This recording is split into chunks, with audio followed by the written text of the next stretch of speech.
I've learned so much from creating a garden of this pond. I remember when my daughter was very little, she said, "Dad, could we have a pond?" And I thought, yes, well, how hard could that be? And then months later, while I'm still digging out this pond, I realized, well, like the rest of my life, every time I think this will be simple, it's far more difficult. But also the way I see things, especially here, is that like a dream, we always look at a dream and say, well, it's symbolical and these things represent this and this means that.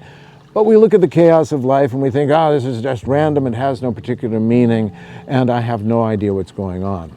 Not to say that that's not true, because a great deal of that perception is true. So the question here, and that's why I love to point out that in the creating of this pond, in the creating of these gardens, in the questions I was asking was not to impose something I thought I was doing, but to learn from what I was doing. Because I had created an island, and it was lovely, but I didn't know what to do with it for many years. And so it sat, and I thought, I don't know, there was no bridge.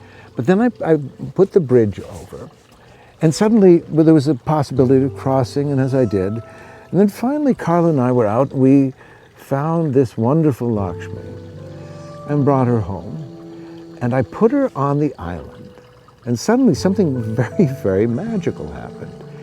It was as if the heart center opened, and suddenly everything that I had been working on, all of the art, the creative projects, came into focus, as if the center of the wheel started to reveal itself.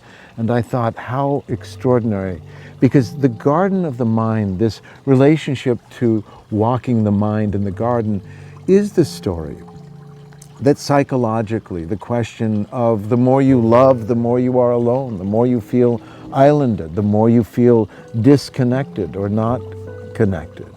And the question is, how do we bridge, how do we build that which restores our souls?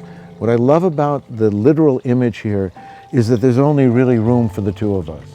Meaning that when I see Lakshmi, I see wisdom, essentially, as embodiment. But wisdom as the heart, not my heart, but the human heart. Meaning that what brings us back to the center is always that island that sits within us and says, I need you to find me. But when you find me, remember, it's not something loud, but something essential. Now, when you find this heart center, and that's why this I express all the time, but is my home. Because the question with art, the question of why we do something, where we do something, also helps us understand the deeper story that it's trying to reveal. And what we are missing in our story, in our human story, is the narrative of where do we live? How do we look at the dream context of our own life and start to see it not simply as literal or exhausting alone, but symbolical? So in a symbolical sense, in a theatrical sense, one could argue that here we're able to cross the bridge, to contemplate inwardly, to be restored to our heart that reveals the garden and brings it all into focus, like the outer wheel is brought into focus as we sit at the hub. But then we take this restorative meditation, this energy of the heart, this energy of timelessness, this island within. We cross the bridge that we have built, the little bridge, to the outer world.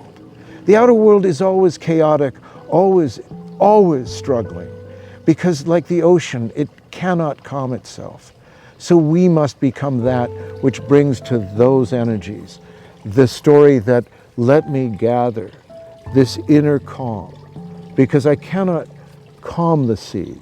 But if I can find that which restores to me a sense of when I put Lakshmi on the island, she showed me that the truth was that a greater eternal love that is not in time, but is the quality of all time, is bringing all of us back to a question now of where do we tell our stories from? And can we sit metaphorically on this bridge with our inner self who says, I remind you, you are eternal. You're part of a story that is impossible and most difficult.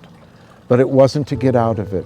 It was to finally bring this quality back into those worlds, and you'll turn the despair into art, not as a product, but as yourself. because art transmutes not what it knows, but takes the unknown and turns it into something beautiful, something meaningful, and even if we're just making it up, hopeful.